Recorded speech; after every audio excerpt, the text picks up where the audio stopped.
학교 학생 수가 지난 10년 새 많게는 40% 감소했던 통계가 있는데요.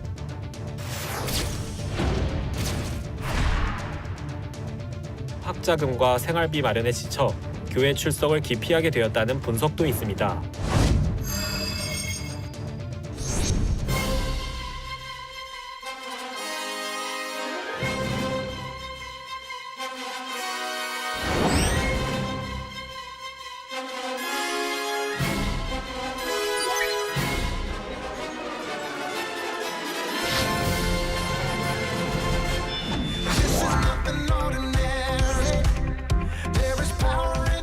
성공이 아니라 성경을 강조해야 된다는 겁니다.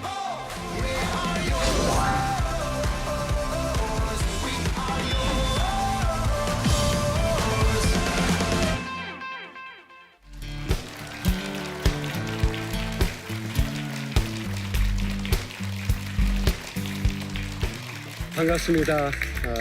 저는 하나님이 주신 꿈을 꾸고 늘 그 꿈을 함께 이루어 가기를 소원하는 이상가 목사입니다.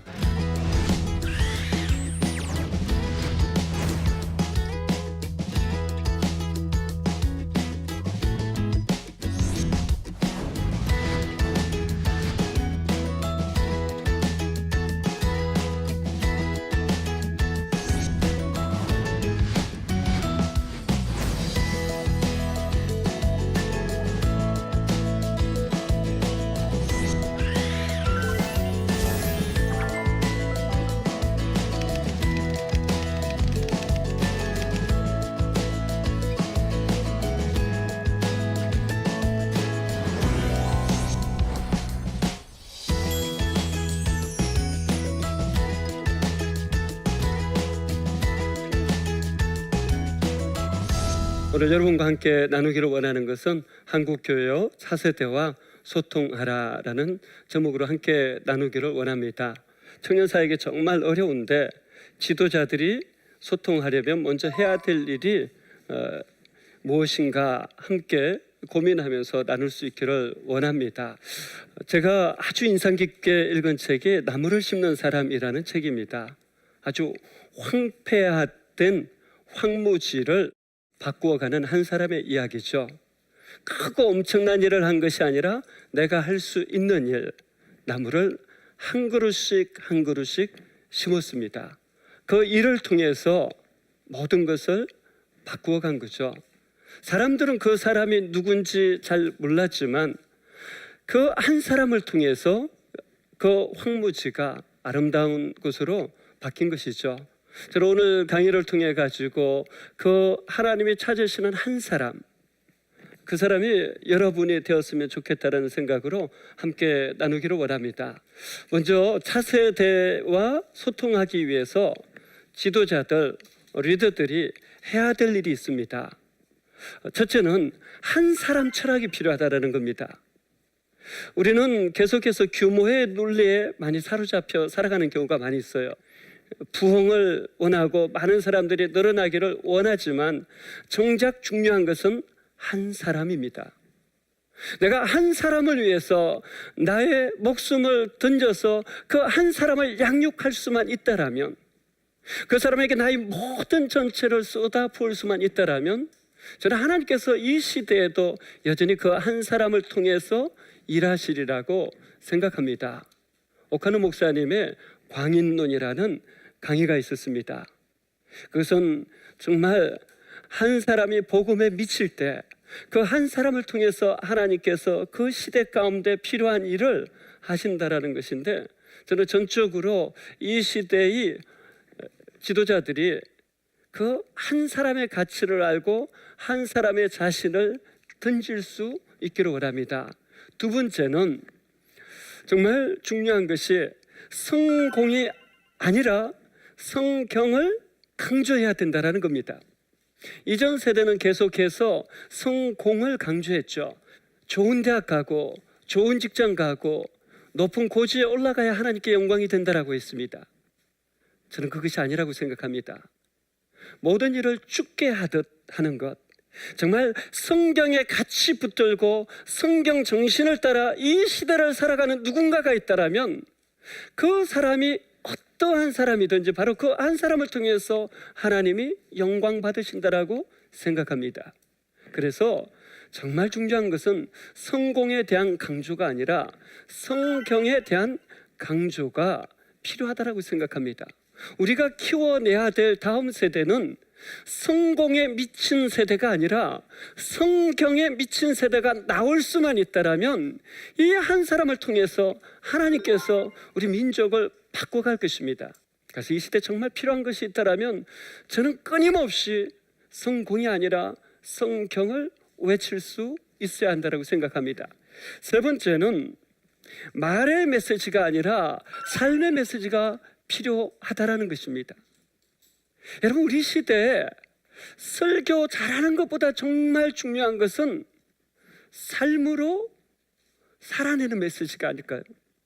오늘 우리 시대에 정말 문제는 설교를 잘하는데 그분이 성적인 사고를 쳐요. 재정에 문제를 생겨요. 세습을 해요. 사실 이런 것들 때문에 다음 세대, 청년 세대들이 교회를 떠나지 않습니까? 그러나 정말 지도자들이 하나님 앞에 서서 말씀대로 살아내려고 몸부림치는 것을 이 시대의 청년들에게 보여줄 수만 있다라면, 청년 사역자들이 청년들을 향해서 다른 것을 몰라도 진실된 인격으로 내가 좀 부족해도 좀 연약해도 하나님 사랑하는 마음으로 그 말씀을 살아내려고 씨름하는 모습을 보여주면서 한 해 한 해 지나가면서 그 사역자가 성장하는 모습만 보여줄 수 있다라면, 저는 그 사람이 바로 그 시대, 그 교회, 그 청년을 위한 하나님의 메시지가 될 수 있다라고 생각합니다. 네 번째는 지식의 축적이 아니라 하나님 경험의 실제가 필요하다라는 거죠. 사실 하나님을 경험해서 알지 못하면 그 자신이 다른 사람을 바르게 인도할 수 없습니다. 다니엘은 하나님을 아는 백성은 강하여 용맹을 바르리라 말하죠. 강하다, 이건 밀어내는 힘이에요. 수비력이에요. 용맹을 바란다, 공격하는 힘이에요. 오늘 정말 우리 안에 이 수비력과 공격력을 갖추지 못한 것이 결국은 하나님을 아는 지식의 빈약함이죠. 우리 지도자들이, 리더십들이 하나님을 실제적으로 경험해서 아는 데 있어서 자라가야 할 것입니다. 다섯 번째, 그런 의미에서 결국 말씀과 기도의 두 축을 삶의 현장으로 연결해야 된다는 것입니다. 지도자들이 먼저 그것을 보여주어야 하는 거죠. 단지 설교 잘하고 끝나는 것이 아니라, 단지 기도하고 끝나는 것이 아니라 그 설교가, 그 기도가 어떻게 삶으로 연결되어질 수 있는지, 그것이 교회 안에서만이 아니라 삶의 현장 곳곳에서 어떻게 녹아 들어갈 수 있는지를 보여주는 것이 정말 필요하다고 생각합니다. 자, 그런 의미에서 저는 이제 한국 교회가 차세대와 이렇게 소통하라 하는 나침반이 될 몇 가지를 나누고 싶습니다. 첫째는 청년의 눈높이에서 섬겨주면서 소통해야 한다는 것입니다.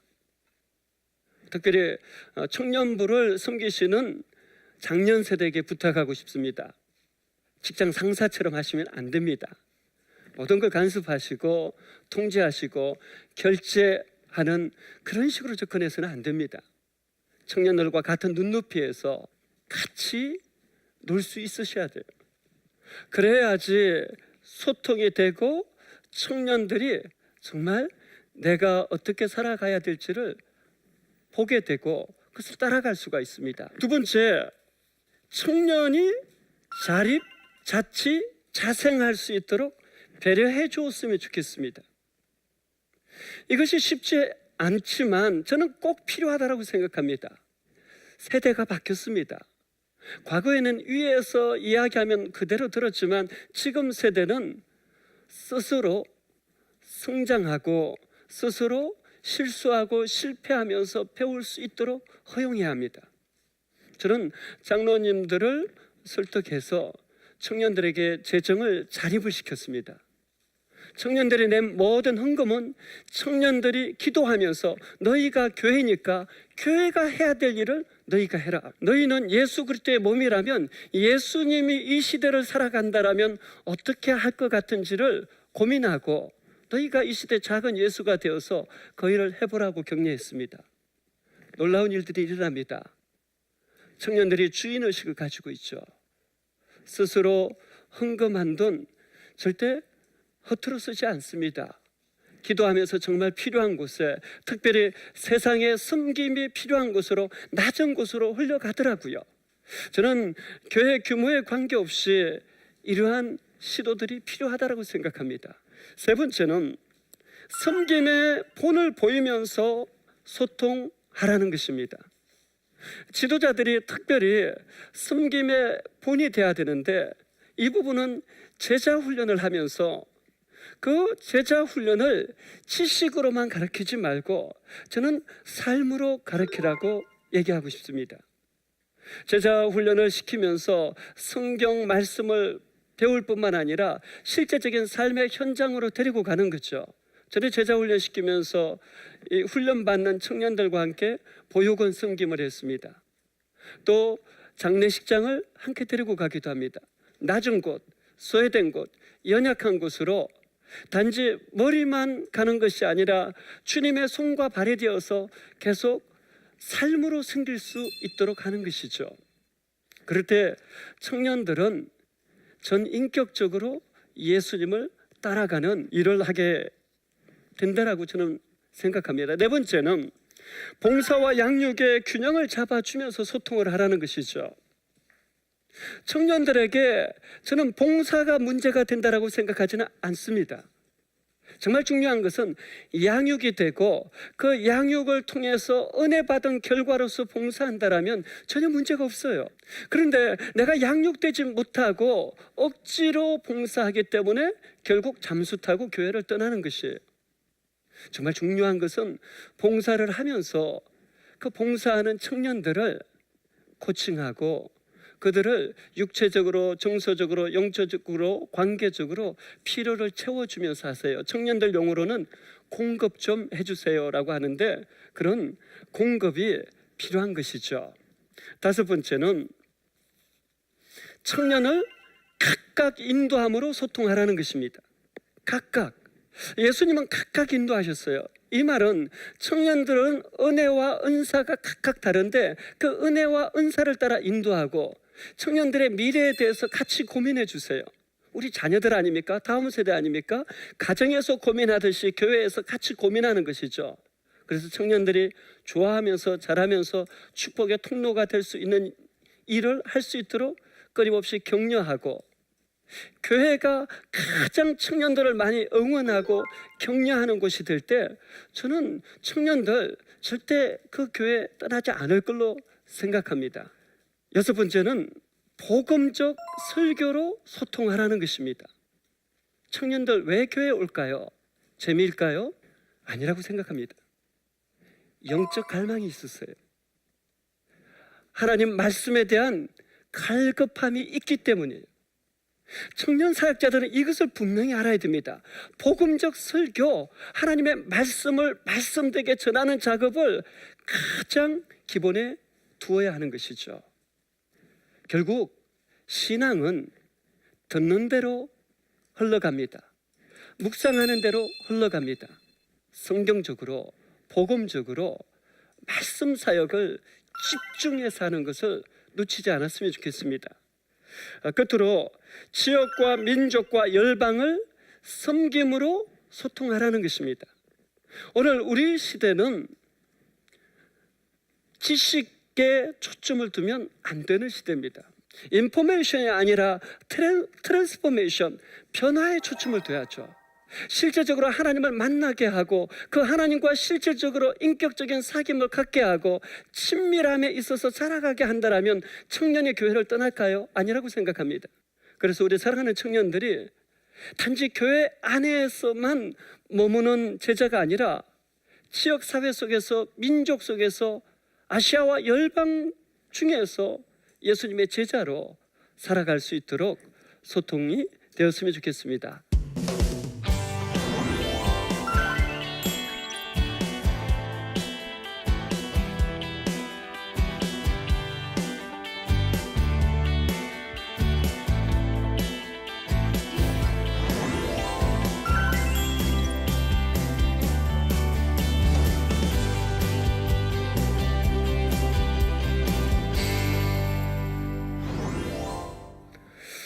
들어주셔서 감사드리고요.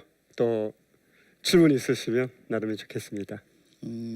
이렇게 삶에 대해서 이그젬플을 보여줘라. 이렇게 말하는데 목사님 사역 가운데 어느 학생이라도 와서 목사님 저희들한테 가르쳐 주는 대로 살고 계신가요? 이렇게 물어본 그런 질문 받은 적이 있나요? 그런 질문을 받은 적도 있고요. 한 가지 예를 들면 그런 거예요. 제가 청년 사역을 막 시작했을 때 우리 청년들이 제 차에 타면 놀이동산 온 것 같다고 했어요. 이렇게 운전을 워낙 험하게 해가지고 저를 앞지르는 차가 있으면 제가 거의 90% 이상 추월을 다시 합니다. 그런데 이제 시간이 지나면서 제가 결혼하고 제가 계속 운전 습관을 못 고치고 있는데 어느 날 아내가 제 차에 앞에 붙여놨더라고요. 지금 여기에도 하나님은 계십니다. 제가 그거 보면서 6개월을 붙여놓고 계속 운전을 했어요. 그러고 나니까 한 20% 추월하는 정도로 줄더라고요. 그러면 지금은 그렇게 하지 않습니까? 라고 한다라면 지금도 100대가 저를 추월하면 5대 정도는 추월하는 것 같습니다. 제 마음의 소원은 뭐 한 5년 정도 흘렀을 때 100대가 저를 추월한다라면 편안하게 다 이렇게 무슨 사연 있겠지 하고 보내줄 수 있으면 좋겠다라는 생각 들고요. 그러니까 그 삶이 변화되는 과정 자체를 보여주는 것이 저는 참 중요하다고 생각해요. 그래서 청년들 가운데서도 저는 넘어지고 실수하고 실패하고 무너질 수 있지만 항상 예수님이 하신 말씀, 나도 너를 정죄하지 아니하노니 가서 다시는 죄를 범하지 말라, 이 말씀 붙들고 씨름했으면 좋겠다, 이런 생각을 합니다. 하나 질문 드리고 싶은 건 이제 청년 사역자로서 10년을 살아보셨고요. 이제 담임 목회자로서 또 청년들을 대하고 있잖아요. 담임 목사 입장에서 우리 교회 청년부를 돕기 위해서 어떤 소통이나 또는 어떤 지원을 해줘야 청년들이 좋을까? 이 면에 대해서 한번 좀 소개를 해줘도 좋을 것 같습니다. 담임 목회자가 되고 나서 사실 가장 열심히 하는 것은 밥 사주고 커피 사주려고 하는 것을 열심히 하고요. 제가 또 노력하는 것은 적어도 우리 청년 리더십들이 어떤 고민을 하고 어떤 기도 제목을 가지고 있는지 청년들의 상황에 대해서 계속 관심을 기울이고요. 저는 또 우리 청년들 개인의 문제만이 아니라 우리 사회 구조적인 문제를 목회자들이 관심을 가지고 풀어갈 수 있어야 된다고 생각합니다. 그래서 담임 목사로서 늘 청년의 삶의 문제에 관계된 언론 자료들을 계속 보면서 나름대로 정리하면서 정말 청년들의 입장에서 동시에 하나님의 관점에서 우리 청년들과 소통하려는 씨름 자체가 정말 우리 한국교회에 필요하지 않는가 하는 생각이 들고요. 또 청년들의 현재와 미래에 대해서 청년들의 관점에서 늘 고민하고 씨름하셨으면 좋겠습니다. 특별히 담임 목사님뿐만 아니라 교회 장로님들, 중직자분들, 정책을 결정하시는 분들이 나의 입장이 아니라 청년들의 눈높이로 내려가서 이 시대를 바라보고 청년들의 삶의 현실을 바라보면서 나눌 수 있다라면 많은 청년들이 교회에 역시 희망이 있다, 역시 교회는 다르다라고 저는 말을 할 거라고 확신합니다. 그래서 나이의 문제가 아니라 사고를 청년의 사고로 할 수 있으면 좋겠다, 이런 생각을 해봅니다.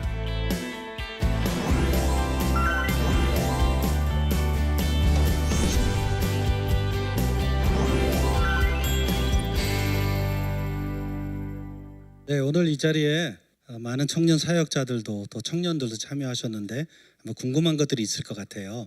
혹시 질문할 것이 있다면 이 시간에 한 명씩 해주시면 좋겠습니다. 네, 저는 지금 현장에 실제로 청년 사역을 하고 있는 박천종 목사라고 합니다. 오늘 귀한 강의 잘 들었고요. 전 특별히 정경호 목사님께 좀 질문을 드리고 싶은데, 현장에서 사실은 많은 청년 담당 사역자들은 대개 한국교회 안의 현실들을 보면 보통 이제 부교육자들이고, 그리고 또 부교육자들 중에서도 되게 막내라든지 또 이러한 위치에 있다 보니까 그걸 이렇게 헤쳐나가기가 쉽지 않은 현실이지 않습니까? 그래서 그런 부분들에 대해서 좀 팁을 주신다면 어떤 것들이 있을까 좀 궁금합니다. 네. 네, 청년 사역 입장에서 그래도 결정권이 어른들에게 있잖아요. 담임 목사님이나 뭐 당회원들이나 어른들에게 있기 때문에 저는 청년들한테 오히려 이렇게 말했어요. 저 어른들이 우리가 하고 싶어하는 일에 동의하게끔 만드는 것도 우리의 사명이다. 예를 들면 어버이 주일이 꼈을 때 저희가 선물을 만들어서 당회실이나 권사님 방이나 안수집사실 이런 데를 찾아갔어요.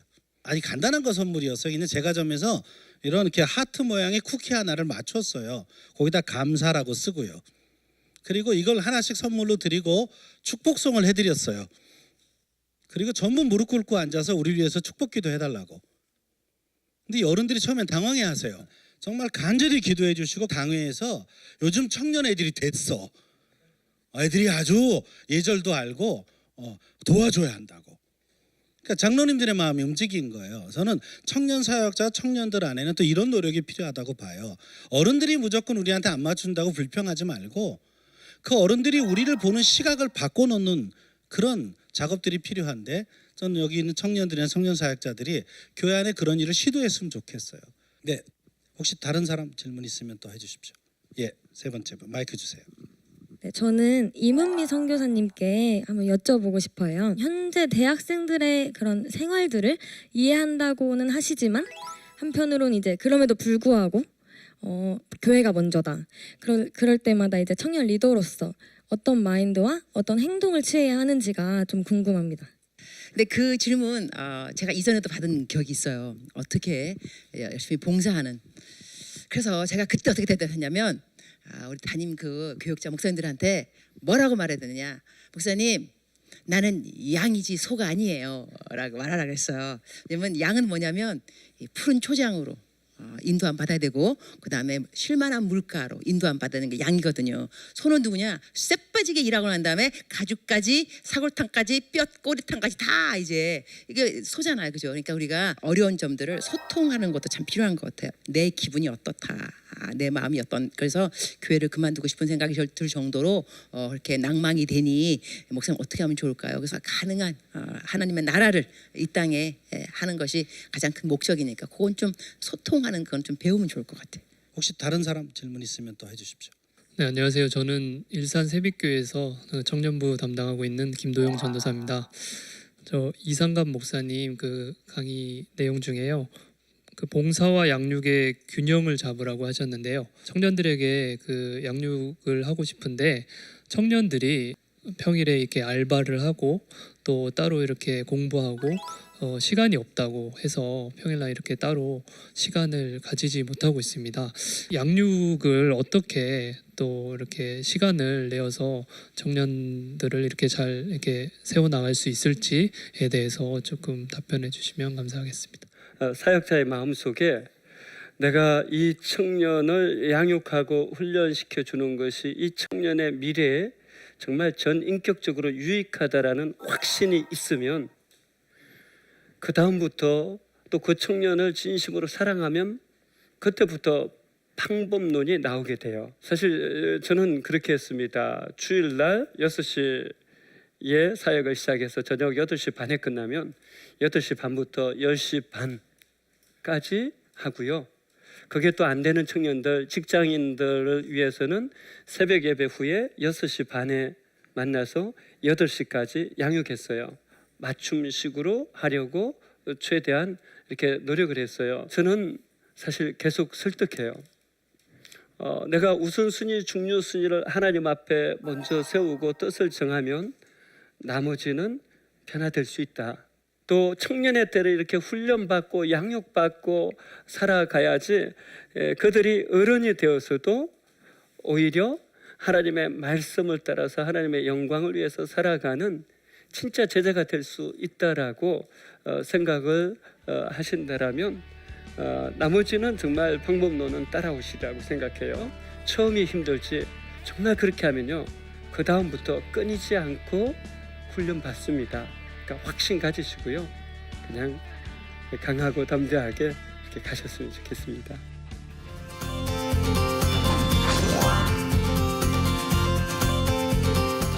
왜 교회에 올까요? 재미일까요? 영적 갈망이 있었어요.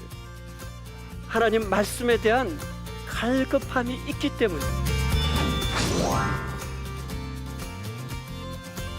내가 누군가로 정말 사랑받았다 하는 확신이 있다면 돌아오게 됩니다.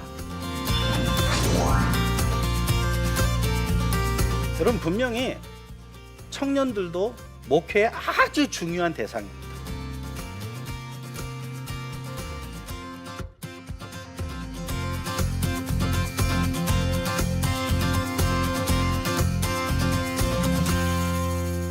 은혜를 누린 사람만이 그 은혜를 흘려보낼 수 있듯이 내면을 준비한다면 그들이 힘들어하지 않고 그 사역이 일이 아닌 사명으로서 생각을 하고, 저는 그래서 더 대학생 청년들을 향해서 또는 이제 직장인 청년들을 향해서도 그들의 프레임을 조금 이해해 보려는 그런 시도가 좀 필요하지 않을까 생각을 해봤습니다. 안녕하십니까. 아세아연합신학대학교 기독교 교육상담학과 학과장이며 평촌 세중앙교회 협동 목사인 전병철 목사입니다. 많은 사람들이 제가 교수라고 하면 놀랍니다. 그리고 목사라고 하면 더 놀랍니다. 사람들이 흔히 떠올리는 교수, 목사 이미지와는 너무 다른 모습이기 때문인데요. 많은 사람들이 가장 두려워하는 말 중에 하나가 미쳤다는 말이 아닐까 싶습니다. 그러나 저는 우리 그리스도인들이 복음에 미쳐야 한다고 생각합니다. 하나님의 말씀을 제대로 알게 되면 미칠 수밖에 없기 때문입니다. 하나님의 말씀을 제대로 알게 되면 미칠 수밖에 없기 때문입니다. 그리스도인으로서 세상을 흔드는 방법에 대하여 나침반에서 함께 이야기해 보려고 합니다. 나침반 많은 시청 부탁드립니다.